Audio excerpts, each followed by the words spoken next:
बिस्मिल्लाहिर्रहमानिर्रहीम। अस्सलाम वालेकुम डियर स्टूडेंट्स, मेरा नाम अमीर हमज़ा और आप देख रहे हैं लर्निंग विद अमीर हमज़ा। आज हमारा CS201 का चौथा लेक्चर है। थर्ड लेक्चर में मैंने आप लोगों को बताया कि किस तरह से आप लोगों ने प्रोग्राम स्टार्ट करना है, टेप C++ और जितनी भी चीज़ें हमने कंप्यूटर पे करनी है वो सारी चीज़ें आप लोगों को समझ आ गई होंगी।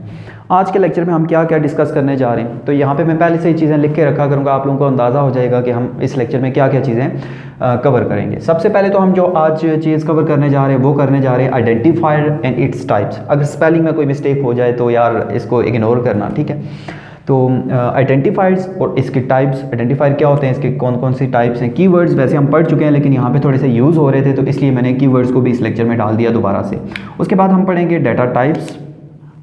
डाटा टाइप्स क्या होती हैं, किस तरह से हम प्रोग्राम के अंदर इस्तेमाल करते हैं। और उसके बाद लास्ट में हम मोस्ट इंपॉर्टेंट चीज़ जो है वो लास्ट में पढ़ेंगे, वेरिएबल।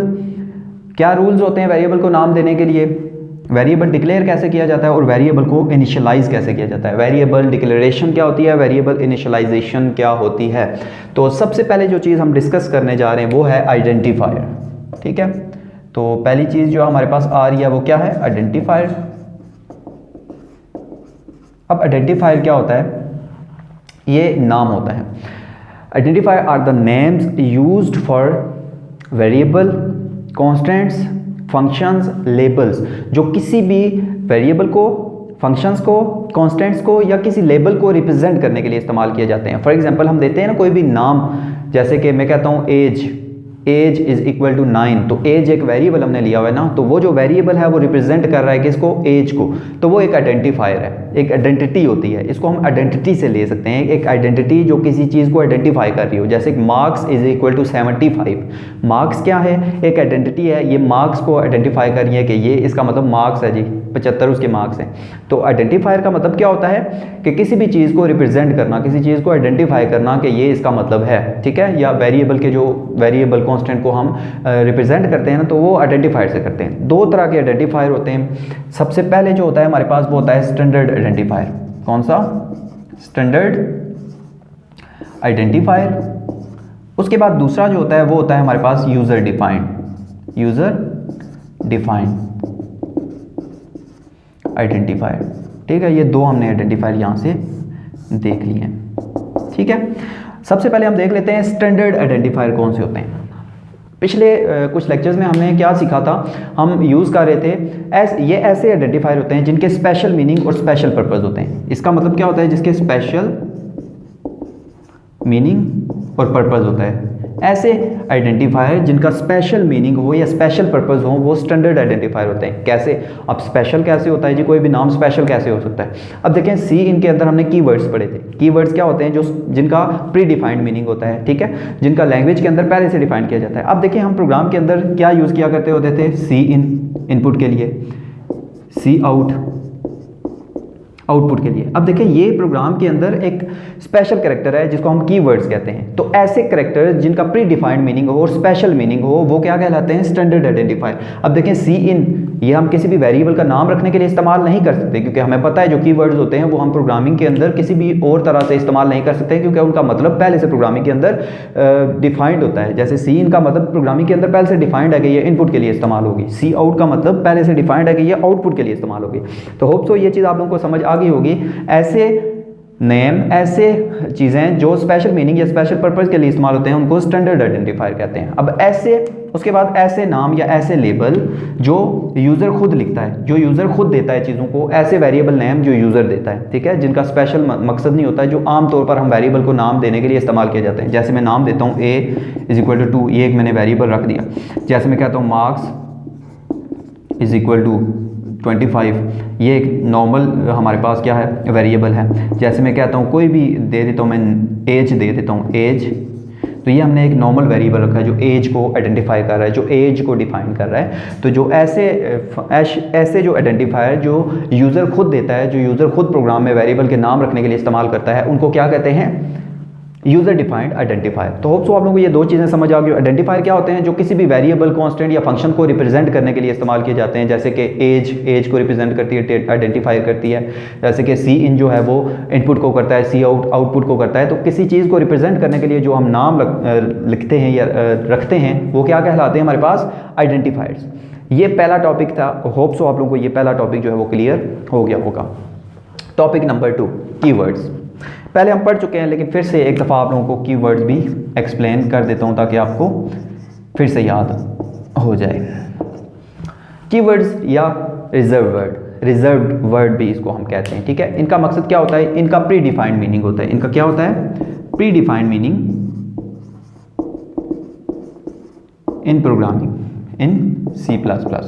ऐसे वर्ड्स जिनका प्री डिफाइंड मीनिंग होता है, यानी कि वो पहले से लैंग्वेज के अंदर डिफाइंड होते हैं। हमें बताने की ज़रूरत नहीं पड़ती कि ये इसलिए इस्तेमाल कर रहे हैं, हमें ये बताने की ज़रूरत नहीं पड़ती कि इसकी ये टाइप है, वो लैंग्वेज के अंदर पहले से डिफाइंड होता है। जस्ट हम लिख देते हैं। जैसे मैं Cin लिख दूँ ना, तो मुझे बताने की ज़रूरत नहीं है प्रोग्राम को कि Cin का मतलब इनपुट है। उसको पहले से पता होगा Cin एक कीवर्ड है और Cin का मतलब क्या है?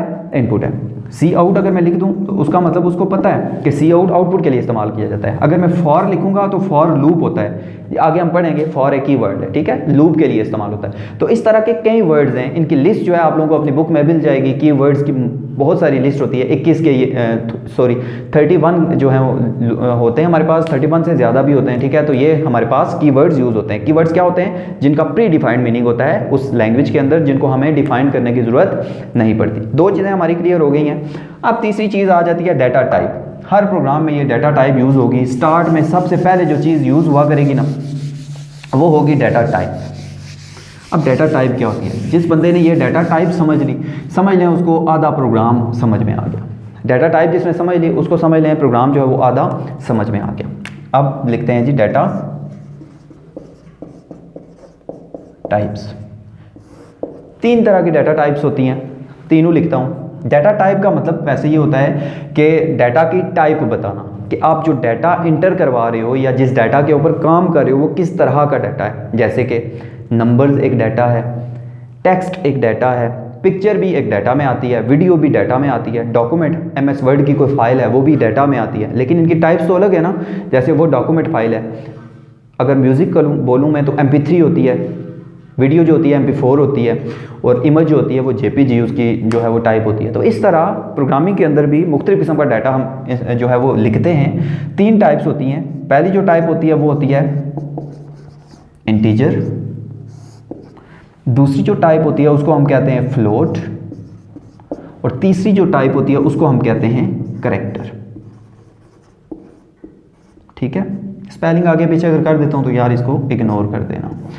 ओके, तो सबसे पहले हम देखेंगे इंटीजर डाटा टाइप कौन सी होती है। इंटीजर डाटा टाइप जब भी हम प्रोग्राम के अंदर नंबर्स के ऊपर कैलकुलेशन करें, फॉर एग्जांपल मैं सम ले रहा हूँ किसी नंबर का, प्रोडक्ट ले रहा हूँ, यानी कि प्रोग्राम के अंदर अगर हम नंबर यूज़ कर रहे हो, इंटीजर किस में यूज़ होती है? नंबर्स के लिए। तो जब भी मैं कंप्यूटर के ऊपर नंबर ले रहा हूँ जो कि इशारिये में नहीं है, डेसिमल में नहीं है, विदाउट डेसिमल पॉइंट, ऐसे नंबर जो इशारिये के बगैर हूँ, डेसिमल जिसमें डेसिमल यूज़ ना हो रहा हो, उसके लिए टाइप कौन सी यूज़ होती है? इंटीजर। इसको हम इस तरह से लिखा करते हैं, इंट a = 5। तो ये जो हमारे पास लाइन है ये प्रोग्राम के अंदर इस्तेमाल हुआ करेगी। ये किसको शो कर रहा है? इंटीजर को।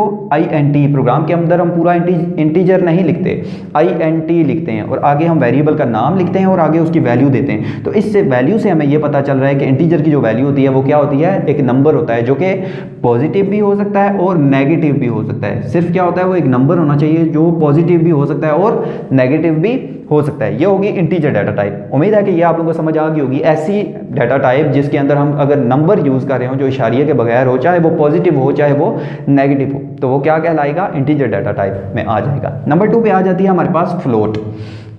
जब भी आपके पास कोई नंबर हो और वो डेसिमल में हो, यानी कि 1.5 - 7.5, ये हमारे पास इशारिये में अगर नंबर आ जाए तो उसके लिए कौन सी डाटा टाइप इस्तेमाल होती है? फ्लोट। इसको ऐसे लिखते हैं, फ्लोट a = 1.5, यानी कि जब भी हम इशारिये में हमारे पास कोई चीज़ आ जाए, कोई नंबर, याद रखिएगा ये नंबर्स के लिए इस्तेमाल होती है, ठीक है। नंबर्स के लिए अगर इशारिये में ना हो तो इंटीजर, अगर इशारिये में यानी कि डेसिमल में आ जाए तो उसको हम किससे लिखते हैं? फ्लोट से। तो इस तरह से इसको नंबर को लिखा जाता है। ये होगी दूसरी टाइप। नंबर 3 पे जो टाइप होती है वो होती है कैरेक्टर।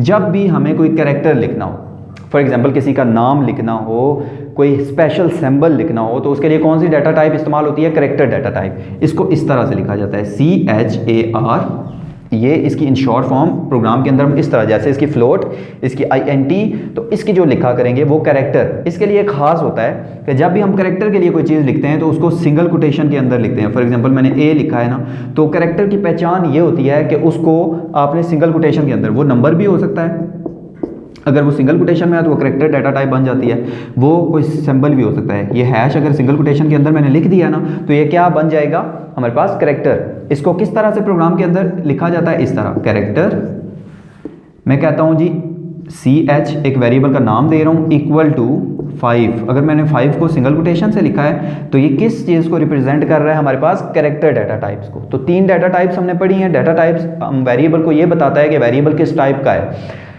अगर इंटीजर हो तो INT से लिखते हैं, और जो भी नंबर्स होते हैं चाहे वो पॉजिटिव हों चाहे वो नेगेटिव हों, वो इंटीजर में आ जाते हैं। फ्लोटिंग में जब भी हमारे पास कोई इशारिये में नंबर आ जाए 1.5, 7.5, माइनस में या प्लस में, तो उसके लिए फ्लोट लिखते हैं और आगे उस वेरिएबल का नाम और उसकी वैल्यू लिखते हैं। उसके बाद हमारे पास तीसरी होती है character data type. Character data type क्या होती है कि जब भी हम सिंगल कोट्स के अंदर कोई भी चीज़ लिखते हैं वो कैरेक्टर डाटा टाइप बन जाती है, और कैरेक्टर के लिए CHAR हम यूज़ करते हैं। तो ये होगी डाटा टाइप्स। होप सो ये भी चीज़ें आपको समझ आ जाएंगी। आगे जाके जब हम प्रोग्राम में इस्तेमाल करेंगे तो ये आप लोगों के लिए बड़ी आसानी होगी कि आपको पता चल जाएगा कि डाटा टाइप का इस्तेमाल हम क्यों और कैसे और कब करते हैं। ठीक है, ये होगी कैरेक्टर। अब लास्ट और मोस्ट इंपॉर्टेंट हमारे पास जो टॉपिक आ रहा है वो आ रहा है वेरिएबल।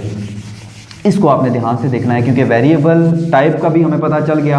अब उसके अंदर जो वेरिएबल होता है ना, उसको डिक्लेयर कब किया जाता है, उसको असाइन क्या किया जाता है, ये वैली होता क्या है वैसे, असाइन क्या होता है, डिक्लेयर क्या होता है और रूल्स क्या होते हैं इसके। देखें,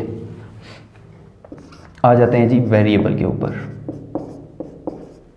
बड़ा ही मज़े का टॉपिक है ये, मतलब आप लोगों को बहुत अच्छा लगेगा ये टॉपिक। ठीक है, बात कर लेते हैं जी वेरिएबल की। वेरिएबल क्या होता है, तो वेरिएबल जैसे मैं पहले बता चुका हूँ आप लोगों को, वेरिएबल क्या होता है, मेमोरी लोकेशन। मेमोरी लोकेशन होती है जिसके अंदर हम कोई भी चीज़ स्टोर करते हैं। तो ये क्या होती है, मेमोरी लोकेशन, जिसके अंदर हम कोई भी चीज़ स्टोर करते हैं। For example x is equal to 0, उसके बाद मैं कहता हूँ y इज़ इक्वल टू 2, उसके बाद मैं कहता हूँ x इज़ इक्वल टू -5। तो ये क्या है, वेरिएबल हैं जिनके अंदर हम कोई वैल्यू स्टोर करें। जैसे ये x वेरिएबल है, इसके अंदर हम क्या स्टोर कर रहे हैं, -5। तो ये इस तरह से क्या हो जाएगी, वैल्यू हो जाएगी। अब इसके बाद जो मेन चीज़ आ जाती है, हमें ये पता चल गया ये मेमोरी लोकेशंस होती हैं जिसके अंदर हम कोई भी चीज़ स्टोर करते हैं। 3 तरह की चीज़ें हम सीखेंगे। सबसे पहले डिक्लेरेशन, कि वेरिएबल डिक्लेयर कैसे किया जाता है। वेरिएबल डिक्लेरेशन होती क्या है, यह आप लोगों को पता होना चाहिए। वेरिएबल डिक्लेरेशन का मतलब क्या होता है कि जब हम वेरिएबल लिखते हैं उसको पहले उसकी डाटा टाइप बताना, फिर उसका नाम रखना। डिक्लेरेशन का बेसिकली मतलब क्या होता है कि वेरिएबल की डाटा टाइप बताना कि किस टाइप का वेरिएबल है, और वेरिएबल को कोई नाम देना। फॉर एग्जांपल मैं क्या करता हूँ, इंट ए, ये डाटा की टाइप बताई है कि इंटीजर टाइप का वेरिएबल है, और ये वेरिएबल को नाम दे दिया है ए। मैं कहता हूँ फ्लोट y, तो मैंने बताया ये फ्लोट टाइप का वेरिएबल है और y उसका नाम है। उसके बाद हम करेक्टर भी रख सकते हैं, करेक्टर CH, के करेक्टर टाइप का डाटा है, उसकी वैल्यू हम क्या रख रहे हैं, उसका नाम रख रहे हैं CH। तो डिक्लेरेशन का मतलब क्या होता है कि वेरिएबल की डाटा टाइप बताना कि किस टाइप का वेरिएबल है, और उस टाइम में उसको कोई नाम भी देना, ये होता है वेरिएबल डिक्लेरेशन। और उसके बाद जो दूसरी चीज़ आ जाती है वो आ जाती है इनिशियलाइजेशन, वेरिएबल इनिशियलाइजेशन, जिसको मैं इनिशियलाइज के नाम से यहाँ पे लिखता हूँ, वेरिएबल इनिशियलाइजेशन। ठीक है, इसका मकसद ये होता है कि जब आप वेरिएबल को डिक्लेयर करते हो, डिक्लेरेशन के टाइम इसको कोई वैल्यू भी असाइन कर देना, कि वेरिएबल को डिक्लेरेशन के दौरान उसी टाइम पे एक वैल्यू असाइन कर देना, किसी वैल्यू के नाम, किसी वैल्यू को उसके अंदर स्टोर करवा देना, ये कहलाता है वेरिएबल इनिशियलाइजेशन। कैसे, मैं कहता हूँ int a is equal to 5, मैंने डिक्लेयर किया है, वेरिएबल की डाटा टाइप बताई है, वेरिएबल का नाम दिया है, साथ में उसको वैल्यू भी दे दिया। तो इसका मतलब होता है वेरिएबल इनिशियलाइजेशन, कि डिक्लेयर करने के बाद उसकी वैल्यू भी दे देना, उसको कोई नंबर, कोई उसकी जो भी वैल्यू है वो दे देना। वो क्या कहलाती है, जैसे मैं कहता हूँ float y is equal to 2.5, तो ये क्या कर दिया, हमने वैल्यू इसको असाइन कर दिया। तो इसका मतलब होता है वेरिएबल इनिशियलाइजेशन। उसके बाद इसके कुछ रूल्स आ जाते हैं कि जब भी हम वेरिएबल का नाम रखते हैं तो उसके कौन से रूल्स होते हैं। इन रूल्स को फॉलो करते हुए हम वेरिएबल का नाम रख सकते हैं, उसके अलावा और कुछ भी नहीं कर सकते। तो पहला रूल इसका ये होता है कि जो उसका वेरिएबल के कैरेक्टर जो यूज़ होते हैं चीज़ें, वो एक तो लेटर्स आप यूज़ कर सकते हैं, डिजिट आप यूज़ कर सकते हैं, और उसके अलावा ये अंडरस्कोर जो होता है, ठीक है, इस तरह का ये आप वेरिएबल नाम के अंदर इस्तेमाल कर सकते हैं। और नंबर 2 पे ये है कि फर्स्ट लेटर जो होता है, फर्स्ट लेटर या तो लेटर होना चाहिए, अल्फ़ाबेट होना चाहिए ABC में, या फिर अंडरस्कोर होना चाहिए, इसके अलावा और कोई चीज़ नहीं होनी चाहिए। फॉर एग्जांपल ये एक वेरिएबल का नाम है, इस तरह का होना चाहिए, या फिर ये इस तरह हो एज, ठीक है, ये दोनों करेक्ट है। ऐसा नहीं होना चाहिए कि 9 एज, कोई नंबर हम इस्तेमाल नहीं कर सकते फ्रंट पे, पहले नंबर पे फर्स्ट लेटर की जगह। उसके बाद तीसरा जो इसका रूल बनता है वही होता है, जब हम वेरिएबल का नाम रख रहे होते हैं तो ब्लैंक स्पेसेस नहीं होनी चाहिए, ब्लैंक स्पेसेस नॉट अलाउड, ठीक है। जैसे कि मैं लिख रहा हूँ V लिख के स्पेस के साथ A लिखूँ, R लिखूँ, तो ये अंदर स्पेस नहीं होनी चाहिए ये। उसके बाद चौथे में यह है कि जो वेरिएबल है वो 31 कैरेक्टर लॉन्ग होना चाहिए, यानी कि जो भी हम लिख रहे हैं उसको गिनती करें तो 31 कैरेक्टर ज़्यादा से ज़्यादा होना चाहिए, 31 से ज़्यादा नहीं होना चाहिए। उसके बाद एक और इसका रूल होता है 5, जो मोस्ट इंपॉर्टेंट है। कीवर्ड जो होते हैं, कीवर्ड्स जो हमने अभी पढ़े हैं वो हम इस्तेमाल नहीं कर सकते वेरिएबल का नाम रखने के लिए। कीवर्ड कौन कौन से होते हैं जी? इफ़ हो गया, फॉर हो गया, मतलब फॉर एग्जांपल बहुत सारे होते हैं ना, तो ये वाले जो होते हैं ये हम वेरिएबल का नाम रखने के लिए इस्तेमाल नहीं कर सकते। क्यों नहीं कर सकते? क्योंकि हमें पता है ये प्री डिफाइंड होते हैं लैंग्वेज के अंदर, तो इसलिए इनको जो है वेरिएबल के नाम के तौर पर इस्तेमाल नहीं कर सकते। तो ये आज का लेक्चर था, होप सो आप लोगों को चीज़ें समझ आ गई होंगी। अगर किसी किस्म की कोई प्रॉब्लम हो तो लाजमी कमेंट बॉक्स में बताइएगा। इंशाल्लाह ताला मिलते हैं अपने नेक्स्ट लेक्चर में, तब तक के लिए अपना बहुत सारा ख्याल रखिएगा। अल्लाह हाफिज़।